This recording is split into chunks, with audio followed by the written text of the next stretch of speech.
जय श्री माता जी। आज हम शू बीटिंग की प्रक्रिया करने जा रहे हैं। इसके माध्यम से हम हमारे अंदर के अहंकार प्रत्यहंकार को या और भी कोई जो हमें परेशान कर रहा है उन समस्याओं को दूर किया जा सकता है। श्री माता जी ने बहुत छोटी छोटी चीज़ें बताई है जिनके माध्यम से हम अपनी प्रॉब्लम्स को ख़त्म कर सकते हैं। उसमें आज एक प्रोसेस हम आपको बताने जा रहे हैं शू बीटिंग की। इस शू बीटिंग की क्रिया को हम शुरू करते हैं। सबसे पहले उसके लिए हम बंधन लेंगे।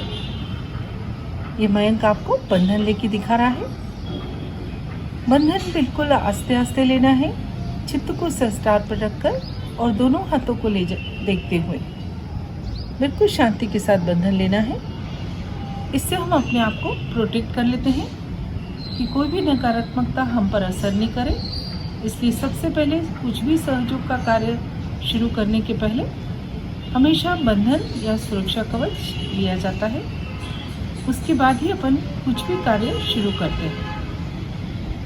ये शू बीटिंग की प्रोसेस हम छत पर या जहाँ खुली जगह हो, बालकनी जहाँ से कि खुला आसमान दिखता हो, उस जगह करेंगे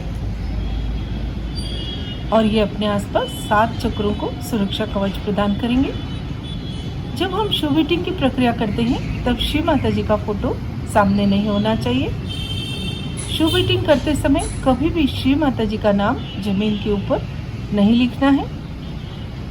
अपने से बड़ों की या भगवान की इस तरह के नामों की कभी भी शू बीटिंग नहीं की जाती है। ये बिल्कुल एक सरल प्रक्रिया है पर बहुत ही सूक्ष्म और बहुत ही स्ट्रॉन्ग। अब हम दोनों हाथ जमीन पर रखेंगे। हथेलियों को जमीन पर रखकर भूमि देवी का मंत्र बोलेंगे। मंत्र एक ही होता है, उसमें सिर्फ उस देवता का नाम बोला जाता है।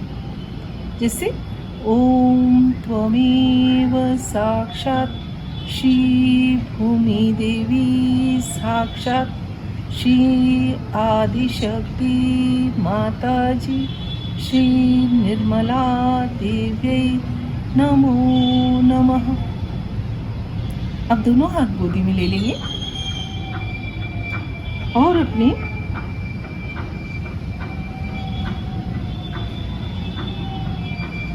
राइट हैंड या दाएं हाथ की विशुद्धि की उंगली मतलब अंगूठे के पास वाली उंगली से गोला बनाएंगे। उस गोले में अपना नाम लिखेंगे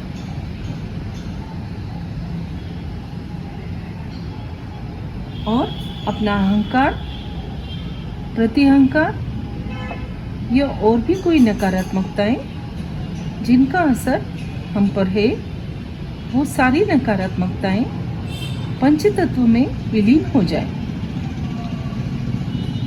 आप बाएं पैर की चप्पल लेंगे, फिर से 7 बार गोला बना दीजिए।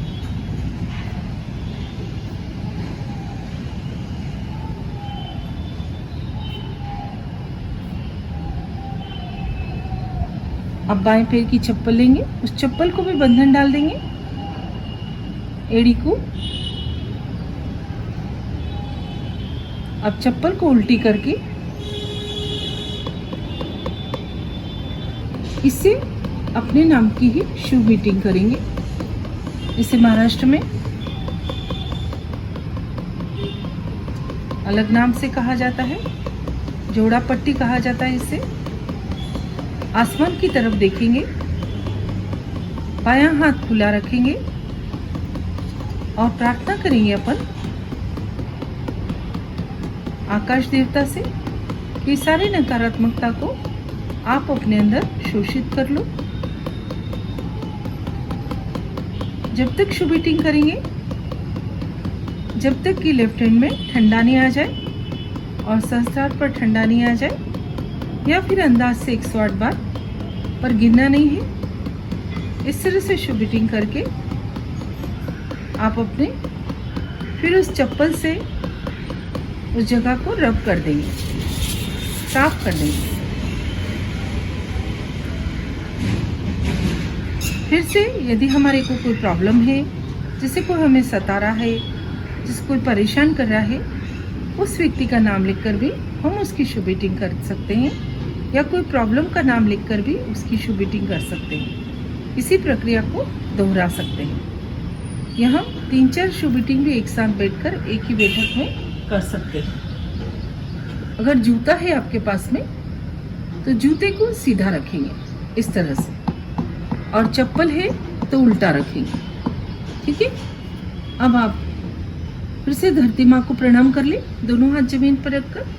हे धरती माँ, हमने आपकी शुभ ईटिंग करी है, इसके लिए कृपा करके हमें क्षमा करो और सारी नकारात्मकता को अपने अंदर शोषित कर लो। आकाश देवता और वायु देवता को भी प्रार्थना कर लो, दोनों हाथ जोड़कर, कि कृपा करके आप भी अपने अंदर इन सभी नकारात्मकताओं को शोषित कर लो। अब बंधन ले लेंगे फिर से।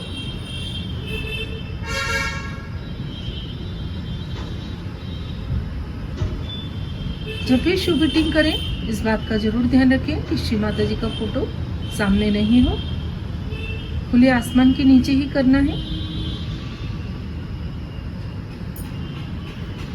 ये शुभ ईटिंग की प्रक्रिया तभी करें जब आपको जरूरत हो, रोज करने की जरूरत नहीं है।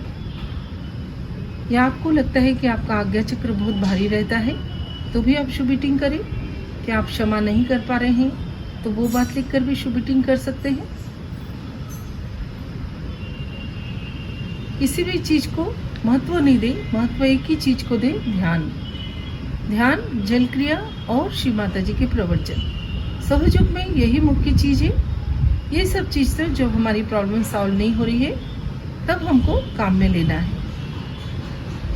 जिससे आप पर किसी कुगुरु और गुरु का प्रभाव है और वो प्रभाव नष्ट नहीं हो रहा है तो भी उसका नाम लिखकर उसकी शुभ ईटिंग की जा सकती है। जय श्री माता जी।